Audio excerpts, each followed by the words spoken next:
Hello friends, तो finally term 2 की date आ गई है और इस डेट से कहीं खुशी तो कहीं गम हो रखा है, क्योंकि एक तो हमें लग रहा है कि एक्स्ट्रा टाइम हमें मिल गया है, दूसरी और 11th का हमें टेंशन हो रखा है। तो यार आज के इस वीडियो में पूरे सिनेरियो की हम बात करेंगे और साथ साथ स्पेशली बात करेंगे हम 11th क्लास की। ठीक है, तो चलो स्टार्ट करते हैं। देखो यार, अगर बात की इस पूरे सिनेरियो की, तो इस पूरे सिनेरियो में मेजरली दो ही केसेस सामने आ रहे हैं। तो इन दोनों केसेस की हम बात करेंगे और एट द एंड मैं आपको अपना पर्सनल ओपिनियन दूंगा कि आपको क्या करना है। ठीक है, तो पहला केस क्या है कि भैया हमारा सिलेबस लगभग कंप्लीट होने वाला है और रिवीजन अभी बाकी है और फैक्ट्री सेशन भी बाकी है। तो यार ऐसे में तो आपको एक बहुत ही बड़ा एडवांटेज मिल गया है, 2 महीने एक्स्ट्रा मिल गए हैं। तो इसमें आपको क्या करना है, लगना है, अच्छे से तैयारी करनी है और एग्जाम में जो आपने टारगेट सेट करता था ना उसको फोड़ देना है। ठीक है ना। तो ऐसे में देखिए अब आपका क्या प्लान होना चाहिए। आप है ना 2 महीने अच्छे से लगो, जो आपका सिलेबस बाकी था, जो रिवीजन बाकी था, प्रैक्टिस सेशन बाकी था, उन सबको कंप्लीट कर लो। ठीक है, और जैसे ही आपके बोर्ड एग्जाम खत्म हो जाती है मिड ऑफ मई में, उसके बाद आप टोटली स्किप कर लो, टोटली फोकस हो जाए 11th क्लास के ऊपर, क्योंकि उसके बाद आपको जो रिजल्ट है ना उसके ऊपर फोकस नहीं करना, क्योंकि रिजल्ट जो आना है ना वो आ जाएगा। बात समझे क्या? बिल्कुल। तो क्या करना है, सीधा स्किप कर जाना है एग्जाम के बाद हमें 11th के ऊपर। ठीक है, अब यार जो दूसरा केस है ना वो थोड़ा कॉम्प्लिकेटेड हो रखा है। क्यों? क्योंकि देखिए भैया हमने अपना सिलेबस कंप्लीट कर लिया है, रिवीजन भी कर लिया है और साथ ही साथ प्रैक्टिस सेशन भी काफ़ी हद तक हो गया है। तो यार ऐसे में भैया हम करें क्या?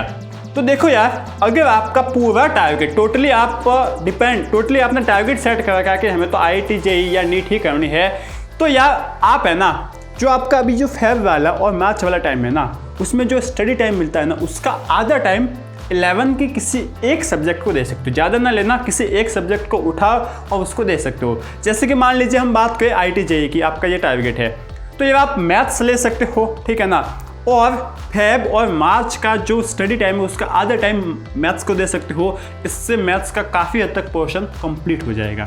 बात समझे क्या? अच्छा, और उसके बाद अप्रैल में टोटली फोकस्ड हो जाना अपने 10th बोर्ड के ऊपर। ठीक है ना, 10th बोर्ड में अच्छे मार्क्स फोड़ देना, ला लेना। उसके बाद वापस आप 11th क्लास के ऊपर टोटली फोकस हो जाना। इस तरीके से अब आप अपना काम कर सकते हो।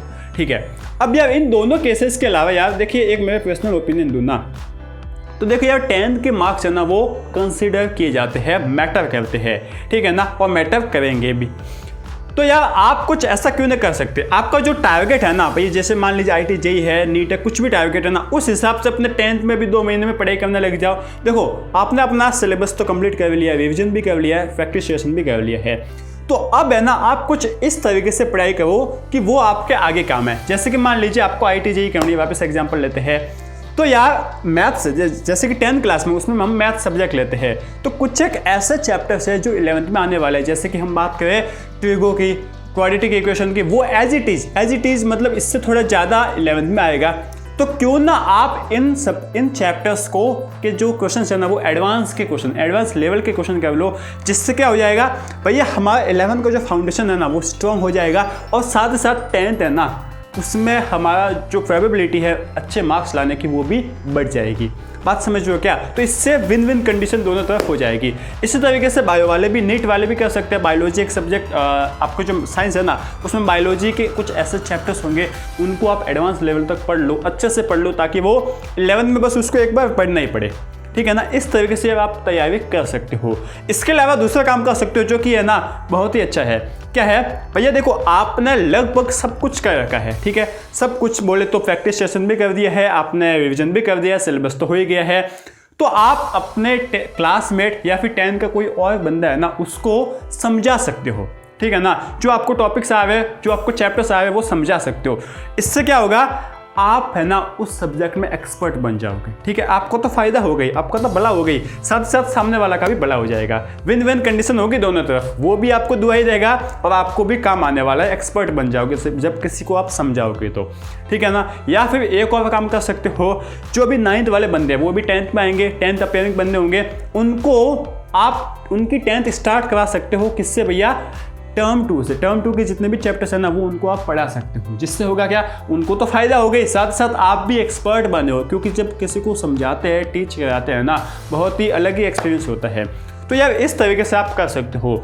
एट द एंड में यार इस पूरी बात को यार एक लाइन में बोलने जाऊँ ना तो देखो यार 10th आपको मैटर करेगी, ठीक है। तो यार 2 महीने और आपको पेशेंस रखना है। जो अपना टारगेट सेट कर रखा था ना 95 का, उसको यार फोड़ने के लिए 2 महीने और आपको वेट करना पड़ेगा, ठीक है ना। तो उन 2 महीने में वेट कर लो, थोड़ी और अच्छे से तैयारी कर लो, काम बन जाएगा भैया, ठीक है ना। बात समझ गए, ठीक है। तो अब जाओ, लग जाओ और चेप दो इस 10th क्लास को, ठीक है। और भैया जिनका सिलेबस थोड़ा सा बाकी है, रिवीजन बाकी है, प्रैक्टिस बाकी है, उनके लिए एक अलग से स्पेशल वीडियो लाऊंगा, ठीक है। इतना मैं कह सकता हूँ क्या? बिल्कुल। और आपको क्या करना है, बस जाना है, लगना है, और आपने जो टारगेट सेट किया है ना, बस उसको फोड़ दो, ठीक है। तो बस जाइए और लग जाइए, ठीक है। Bye bye. अब यार एक बात बताओ, एक छोटी सी बात बताओ, यहाँ पर कोई ऐसा भी बंदा है क्या जिसने न तो प्रैक्टिस सेशन की है, न ही रिवीजन किया है, और जो सिलेबस है ना उसको बस अभी स्टार्ट किया है? क्या कोई ऐसा बंदा है भैया। हाँ समझ गया हम, हाँ मैं भी समझ गया हूँ। बस आप लाइक चेप दो, मुझे पता चल जाएगा कि कितनी संख्या में है, ठीक है ना। तो यार उन सभी बंदों के लिए भी मैं एक 75 डेज का कड़क एकदम दासो स्ट्रैटेजी लाने वाला हूँ, ठीक है ना। तो यार बस आप भी तैयार हो जाओ, क्योंकि देखिए अब बहुत ही मज़े हो गए हैं। अब ये 2 महीने मिले हैं, पता नहीं कहाँ से भगवान ने ये 2 महीने डाल दिए हैं एक्स्ट्रा। तो आप इन 2 महीनों को अच्छे से यूज़ कर लो, और यार जो टारगेट है ना एवरेज से अबव ले आओ, ठीक है। तो बस यार तब तक के लिए लग जाओ और चेप दो। Thank you.